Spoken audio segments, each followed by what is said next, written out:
What's going on, guys? Welcome back to the channel. So today I want to talk about Territory Wars a little bit and kind of reiterate the why it's my favorite game mode and also why I think it's super important. I know a lot of you guys talk about how it's, there's no crystals involved, it's a waste of time, it's this, grueling process, and you guys, people just like what you like, and I think you should just go all in on whatever you enjoy out of this game. I really, I don't have a preference. On whether players like GAC versus TW, but I do think TW is a little bit harder to course correct. GAC, I feel like a lot of people have this mentality of, oh, I'll get him next time. If you lose in GAC, you'll just win next time. If you have a bad week, next week you'll have a good week. I mean, it's like this flip flop thing, and you have much more control because it's just your account that you're fighting. I mean, it's your account versus their account. It's just one person. You have much more control and more tools, I feel like, that impact you in the short term versus the long term of this game. You can always be a better GAC player by just, looking at videos, looking at guides. You can just cheese your defense altogether, you know what I mean? I mean, you can do that in TW too, but it's not recommended. But TW, it is a process. It does take a lot longer, I think, to get at that level where you can just start farming the droid brains every single time. I do not think sandbagging is the answer. I think sandbagging, in my opinion, is worse than cheating.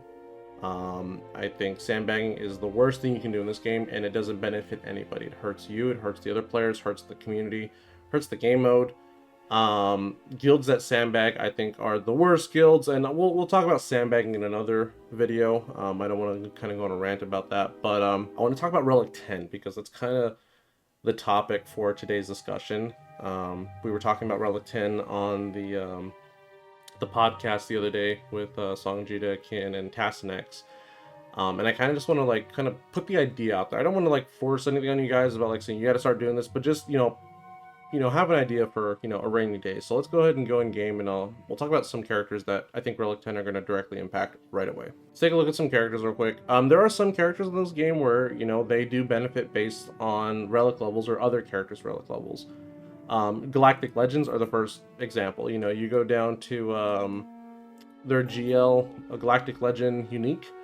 You're just going to give them an extra 10% max health and max protection for free. And the ones that kind of come to mind are the tanks. I do think when Relic 10 does come out, it's just going to be a normal flat bonus for everybody. It's probably going to be very significant, but it's going to be equal to all characters. They're not going to say Relic 10 is going to be for attackers or support. They're going to get the bigger numbers this time. No, Relic 9 was for tanks mainly to course correct because they just couldn't keep up with the amount of stat gain that everyone else was getting. Like tanks were really weak. I don't know if you guys are even remember, before Relic 9 came out, but tanks were just getting melted by everything. And this is pre-Datacrons. Now we had Datacrons and everything's just kind of Pandora's box is open. Everything's kind of crazy. But yeah, so right off the rip, Galactic Legends.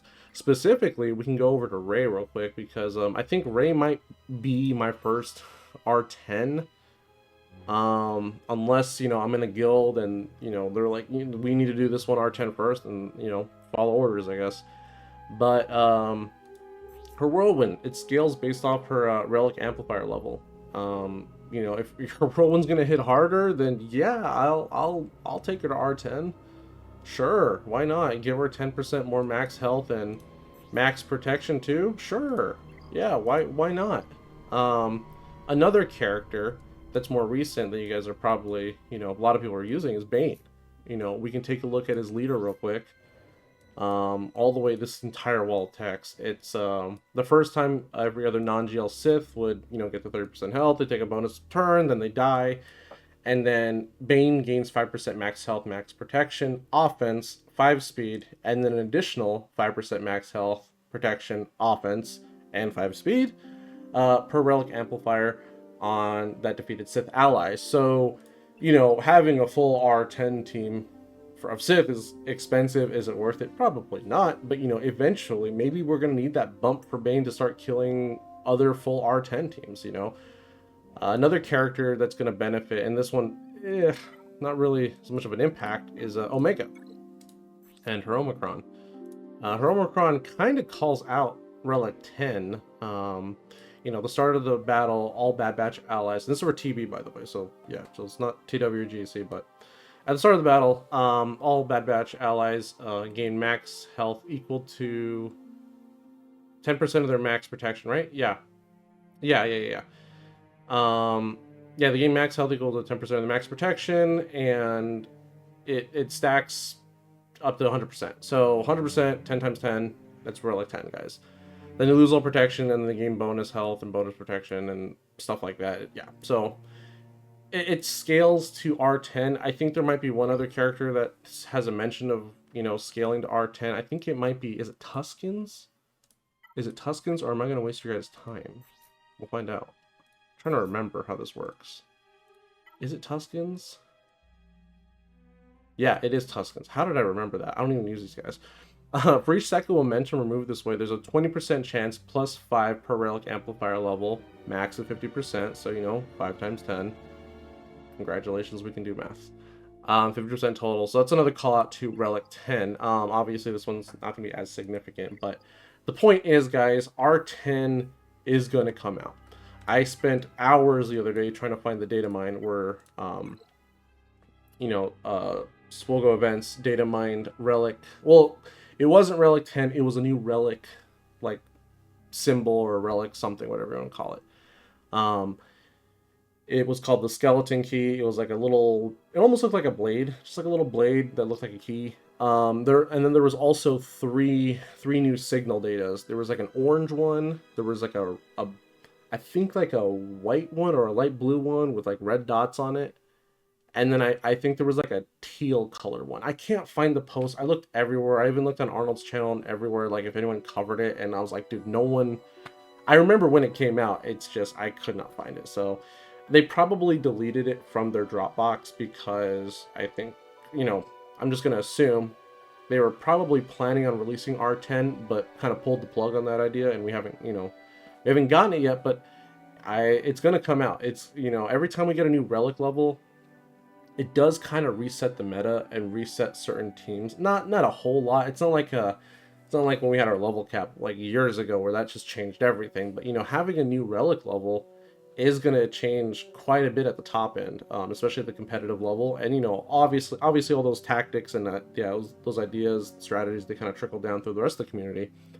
But I just don't want you guys to fall behind. So the other thing too about TW is this is like my first, this is my first, I think I mentioned it earlier, but this is my first TW in the gauntlet. I think I'm in the lower bracket or the lower division of the gauntlet, so I'm really excited, looking forward to it. Should be a lot of fun. But, you know, people are talking about how Territory Wars doesn't offer any crystals.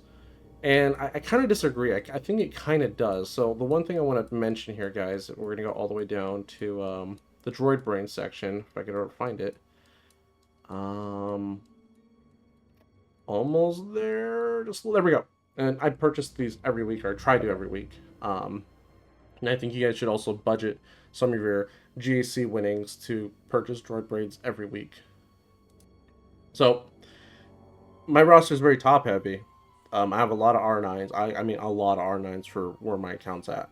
And I have a handful of R8s. So the thing is, when Relic 10 comes out, guys, wherever they put it, whether it's in the new raid, I think they should put it in GAC. I think that would be fantastic because it would make people care more about TW. Because I feel like most of the community does care about GAC more than TW. That's fine. That's fine. Like, you know, TW players are in the minority. But it sucks when you want to be a TW focused player and the rest of your guild doesn't. You know what I mean? Like there's so many guilds out there where it's like you have sometimes less than half or sometimes more than half, and then the rest of the guild just either doesn't sign up, they don't attack, they just, you know what I mean? And it kind of ruins the experience for everyone else because a lot of people are putting that effort into that, you know, that war, and only to get the one brain.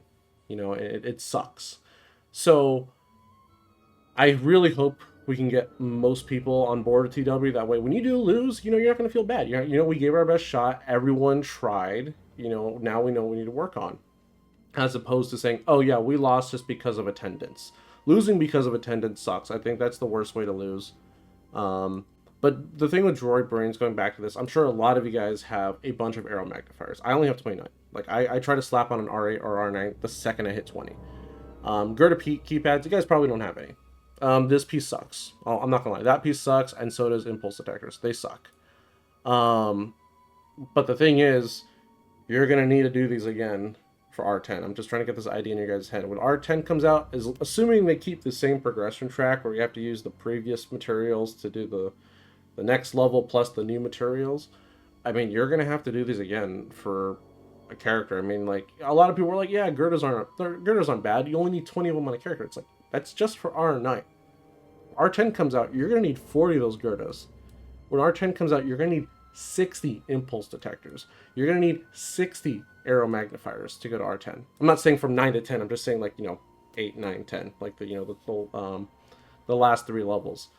We're gonna need 40 droid brains. I'm trying to wrap my head around that. I'm just saying, assuming they keep it the same, where it's like, okay, to go from 8 to 9, I need 20 droid brains and another 20 from 9 to 10. So, guys, it's a lot easier to course correct in GSC. TW, it's a process, but once you're in a guild, or once your guild has crunched the numbers, you guys are dialed in, and you're farming those droid brains, it is great. It's a lot of fun.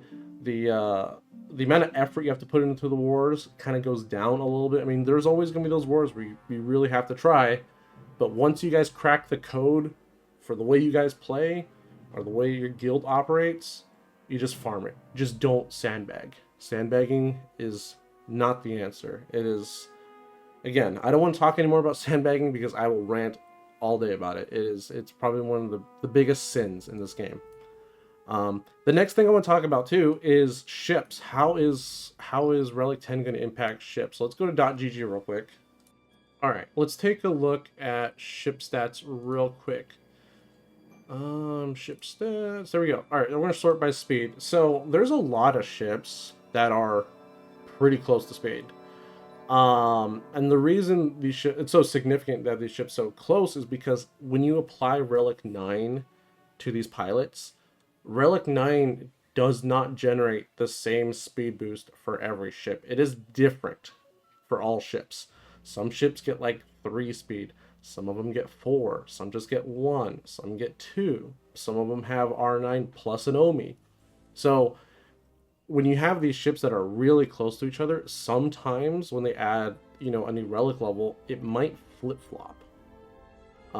Executor, IG-2000. IG-2000, I hope, stays faster than Executor, but it might flip. We don't know. Again, it's very inconsistent with the speed boost that some of these ships get, especially when there's multiple crew members. So this might change some of the fleet comps and the fleet meta.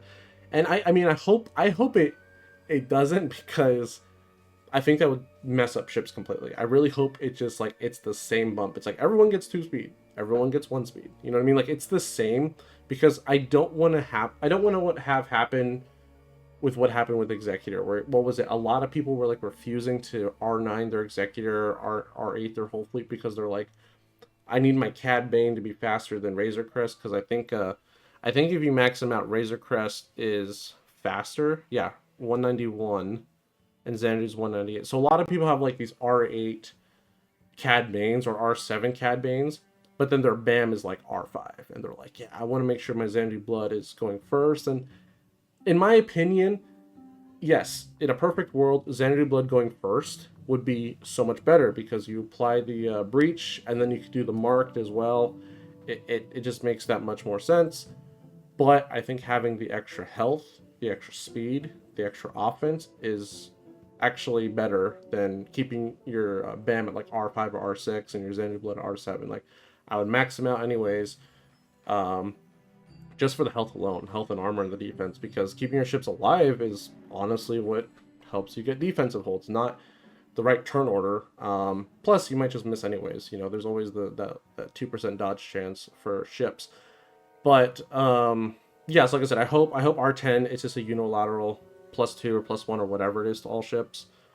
But that's something to consider, because again, like I said, if we're going back to the game, we're talking about how many R8s and R9s do you have currently right now? Are you in a position where if R10 dropped with the new raid, or they just sprinkled it into the GAC, you know what I mean?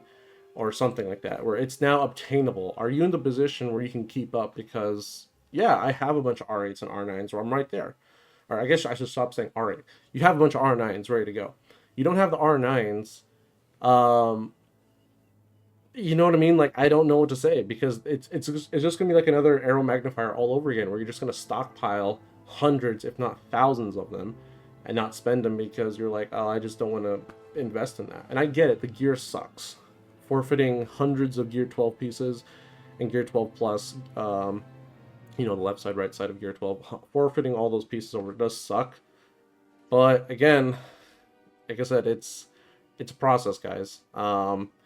And you know, with datacrons, like, I can't imagine like some of the scaling you're going to see on some of these stats with Relic 10. So I just wanted to talk about that today. Kind of reiterate, you know, why TW is so important. It's not something that's going to change overnight. Like, I don't know anybody in this game where they just became a TW all-star overnight. It takes a long time. Like, I've been playing this game for almost 9 years now. This is not something that is new, where, you know, the game is a marathon, not a sprint. So the thing is, with TW, the quicker your guild snaps into it, like, the better it is. You know, start today. Start with, you know, whatever your next TW is. I'm trying to get it seriously. And, you know, if you have to, get rid of the people that don't want to sign up, or if it's that much of an issue, just, you know, I don't know, recruit.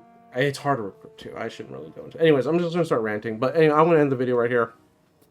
Yeah, I just want to talk about TW and my position on it, and reiterate why TW is so important. And yeah, hopefully R10 comes out soon, because I think we're overdue for it, guys. Anyways, take care. Have a great day. I'll catch you next time.